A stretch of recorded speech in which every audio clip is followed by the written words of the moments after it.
Hello बच्चों, पिछली class में हम चैप्टर 5 इलेक्ट्रिक करंट है उसकी न्यूमेरिकल प्रॉब्लम सॉल्व कर रहे थे। क्वेश्चन नंबर 6 तक हम लास्ट टर्म पर सॉल्व कर लिया था। क्वेश्चन नंबर 7 है कि तांबे का तार कॉपर वायर है जिसका क्रॉस सेक्शन एरिया या काट क्षेत्रफल 1 mm² है में 0.5 एम्पियर की धारा प्रवाहित हो रही है। यदि एकांक आयतन में मुक्त इलेक्ट्रॉनों की संख्या 8.5 × 10⁻22 पर क्यूबिक सेंटीमीटर हो तो इलेक्ट्रॉन का अपव्यय वेग या ड्रिफ्ट वेलोसिटी ज्ञात कीजिए। तो देखिए सॉल्यूशन, सबसे पहले जो चीज गिवन दे रखी है उनको नोट करो। क्या क्या दे रखा है? क्रॉस सेक्शन एरिया दे रखा है A = 1 mm²। अब इसे मीटर स्क्वायर लिखेंगे तो देखो 1 मिलीमीटर होता है 10⁻³ और स्क्वायर लग रहा है तो 10⁻³ का स्क्वायर क्या हो जाएगा? 10⁻⁶ मीटर स्क्वायर। ये तो क्रॉस सेक्शन एरिया हो गया क्योंकि 1 मिलीमीटर = 10⁻³ मीटर। स्क्वायर लग रहा है तो 6 हो जाएगा पावर। करंट कितनी है? I = 0.5 ampere. यदि एकांक आयतन में मुक्त इलेक्ट्रॉनों की संख्या तो फ्री इलेक्ट्रॉन डेंसिटी या मुक्त इलेक्ट्रॉन घनत्व जिसको स्मॉल n से लिखते हैं वो दे रखा है आपका 8.5 × 10⁻22 पर क्यूबिक सेंटीमीटर। अब देखिए प्रति सेंटीमीटर क्यूब है और 1 सेंटीमीटर होता है 10⁻² मीटर। तो 3 बार आएगा 10⁻⁶ तो नीचे आएगा -6, ऊपर क्या हो जाएगा प्लस। इसको लिखेंगे 8.5 × 10⁻22 × 10⁻⁶ प्रति मीटर क्यूब। ठीक, इसको लिख सकते हैं 8। चलो रहने दो इसको यूं ही। और Vd ड्रिफ्ट वेलोसिटी हमें ज्ञात करनी है। आप देखिए हमें करंट का फॉर्मूला याद हो ड्रिफ्ट वेलोसिटी में I = N A VdE याद होना चाहिए। ये याद ड्राइव कर रहा था फॉर्मूला ड्रिफ्ट वेलोसिटी और करंट के रिलेशन में पढ़ना आप या पिछली वीडियो देखना। अब देखिए तो Vd = क्या हो जाएगा? I/N AE। I की वैल्यू 0.5, N की वैल्यू 8.5 × 10⁻22 × 10⁻⁶। N की वैल्यू होगी। A की वैल्यू 10⁻⁻6 ये रही। ठीक, और इलेक्ट्रॉन का चार्ज ही 1.6 × 10⁻⁻19। ठीक, इतने मीटर पर सेकंड आपकी वेलोसिटी आएगी। इसको सॉल्व आप कर लेना, ये आपका आंसर आ जाएगा। अब हम नेक्स्ट क्वेश्चन पर चलते हैं। क्वेश्चन है बच्चों, किस ताप पर तांबे के तार का प्रतिरोध उसके 0 डिग्री सेंटीग्रेड ताप पर प्रतिरोध का दुगुना हो जाएगा?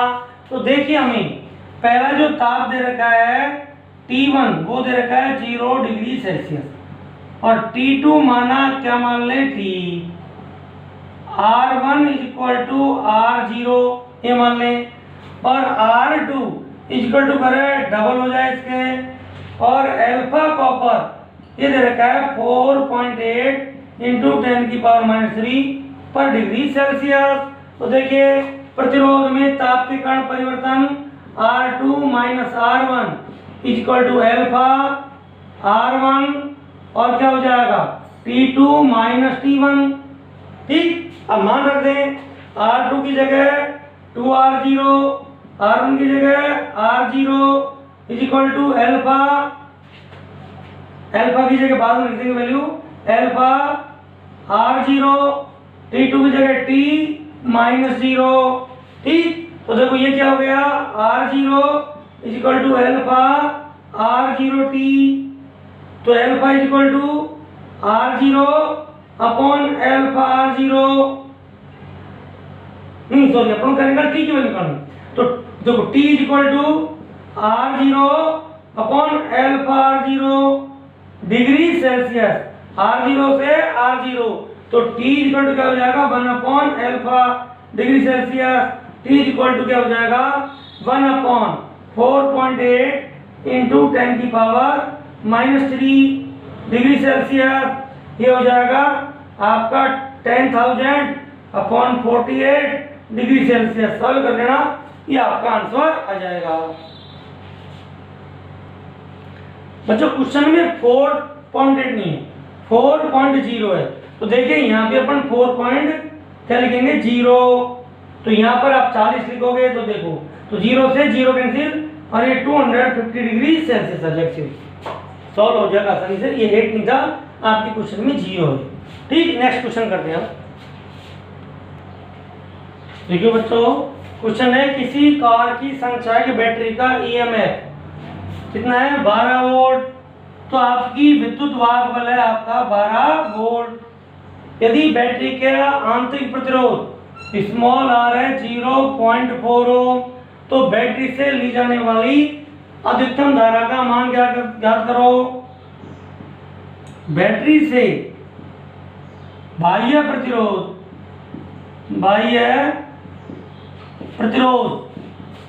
आर में धारा याद करो। ये हमारा कोई बैटरी सेल है, इसके साथ ये आंतरिक प्रतिरोध है, ये हमारा लोड प्रतिरोध है आर ई।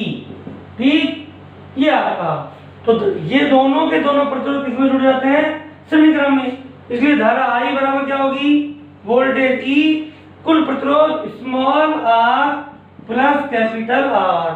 अब देखिए इस स्मॉल आर पर तो आपका कोई कंट्रोल नहीं है, ये तो लगेगा ही। तो अधिकतम धारा के लिए इसको क्या कर सकते हैं, आर को क्या कर दें 0, अर्थात इसको हम सीधा बिठाएं तो अधिकतम धारा हो जाएगी। जब आई बराबर आई मैक्सिमम, तब आर बराबर 0 होना चाहिए। याद रखो किसी भी बैटरी पर जब मैक्सिमम करंट ले बाह्य सर्किट में, तो उस कंडीशन में लोड का मान 0 होना चाहिए। इसलिए I maximum is equal to E upon small R. E का मान 12 और आर का मान 0.4 एम्पियर। 120/4 कितना हो गया 30 एम्पियर। ये आपका आंसर आ जाएगा। ठीक है, तो ये मैक्सिमम करंट हो सकता। नेक्स्ट क्वेश्चन बच्चों, एक कुंडली जिसका प्रतिरोध 4.2 ओम है, तो R इज इक्वल टू है 4.2 ओम, पानी में डूबी हुई है। यदि इसमें 2 एम्पियर की current flow, I equal to 2 ampere, time T है 10 मिनट, तो हो जाएगा 10 × 60, ये हो जाएगा 600 सेकंड की जाए तो कुल कितनी कैलोरी उष्मा उत्पन्न होगी। उत्पन्न उष्मा का फॉर्मूला क्या है H equal to I square R T upon J. ठीक, तो I की वैल्यू कितनी है 2 × 2 का स्क्वायर, R है 4.2 और T है आपका 600 और J 4.2 इतने कैलोरी। तो 4.2 से 4.2 कैंसिल हो जाएगा, 2 2 जा 4, 2 2 4 और 6 का 24, तो कितना हो जाएगा 2400 कैलोरी आपकी ऊष्मा उत्पन्न हो जाएगी। देखो बच्चों कि बेलनाकार नलिका की लंबाई कितनी है, नलिका की लंबाई दे रखी है L और आंतरिक तथा बाह्य त्रिज्या का मान समझिए। यदि ये आपकी नलिका है तो ये तो इसकी बाह्य त्रिज्या है, ये आंतरिक त्रिज्या है, तो आंतरिक बाह्य त्रिज्या कितनी दे रखी है A। ठीक, आंतरिक त्रिज्या A और बाह्य त्रिज्या B, तो ये तो A है और ये B है, तो ये जो क्षेत्रफल निकलेगा प्रस्काट का वो क्या हो जाएगा पाई। देखो पहले तो पूरे का क्षेत्रफल निकालो, वो हो जाएगा पाई B स्क्वायर, क्योंकि बाह्य त्रिज्या B है और अंदर जो खाली जगह है ये वाला, ये कितना हो गया पाई A स्क्वायर। तो अनुप्रस्थ काट का क्षेत्रफल कितना हो जाएगा, अनुप्रस्थ काट A बराबर जाएगा पाई B square minus pi A square, pi common B square minus A square. ठीक, प्रतिरोध का मान माना, प्रतिरोधकता कितनी है रो, तो R बराबर क्या होता है रो L अपॉन A, तो रो और L का मान L है ही, और ए का मान कितना हो जाएगा pi B square minus A square. ये आपका आंसर आएगा rho L upon pi B square minus A. देखिए बच्चों, एक मकान में 100 वाट के 4 बल्ब, 40 वाट के 4 बल्ब प्रतिदिन क्रम से 4 एवं 6 घंटे चलते हैं। 2 पंखे 60 वाट के प्रतिदिन 8 घंटे चलते हैं। 30 दिन के 1 माह के लिए विद्युत ऊर्जा के खर्च की गणना करो यदि विद्युत दर प्रति 5 रुपये यूनिट है। तो इस प्रकार के प्रश्नों में क्या करोगे, जो डिवाइस है वो कितने वाट की है वो लिखिए, उसको उसके घंटों से गुणा कर दीजिए, 1000 का भाग देके किलोवाट बना दीजिए तो किलोवाट घंटा आ जाएगा। ठीक, वो जितने दिन या जितने समय उससे गुणा करो, अभी आपके सामने कर रहे हैं, और 1 यूनिट की रकम से गुणा कर दो, आपके एक लाइन में सॉल्व हो जाएगा। देखिए सॉल्यूशन, विद्युत ऊर्जा का खर्च, विद्युत ऊर्जा खर्च क्या होगा, देखो बोलो 100 वाट के कितने बल्ब हैं, बोलो 4 हो गया, और प्लस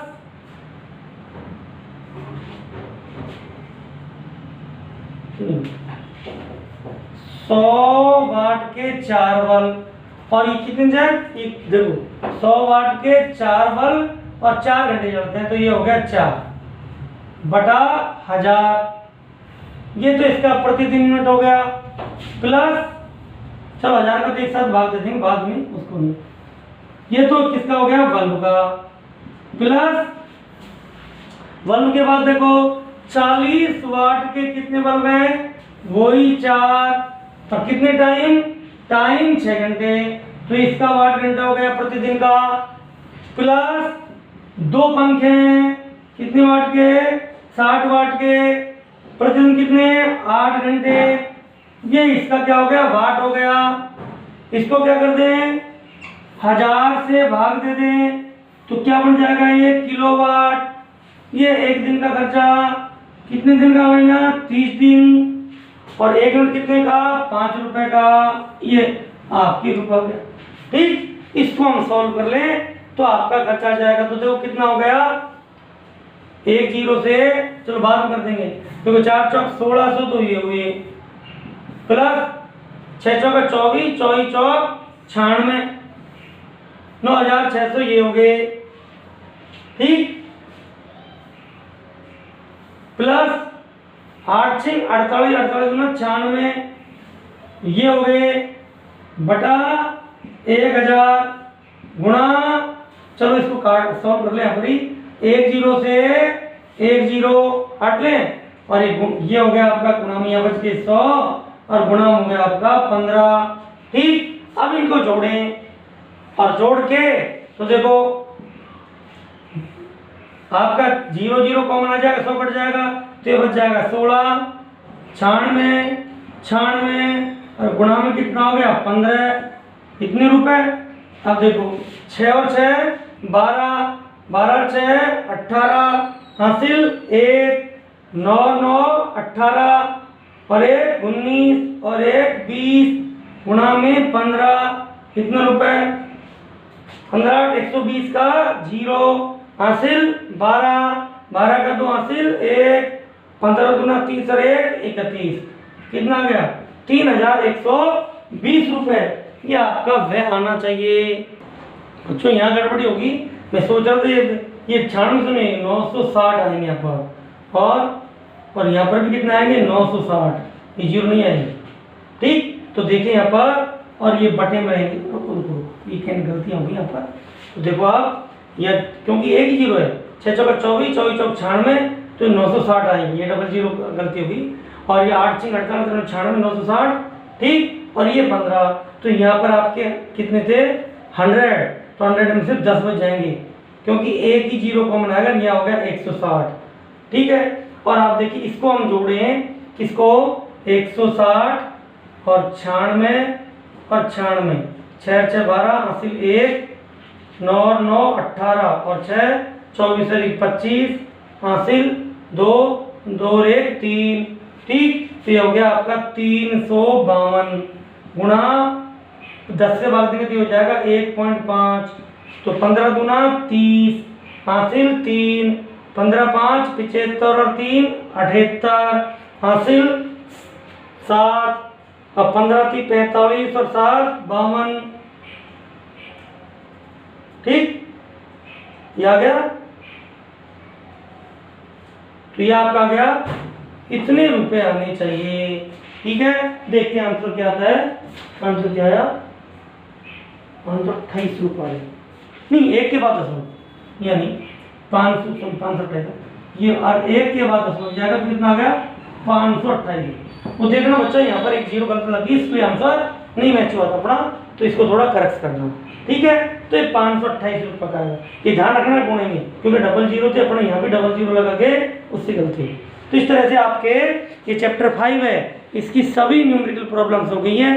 अब हम नेक्स्ट टर्न पर आपका चैप्टर इलेक्ट्रिक सर्किट या विद्युत परिपथ शुरू करेंगे।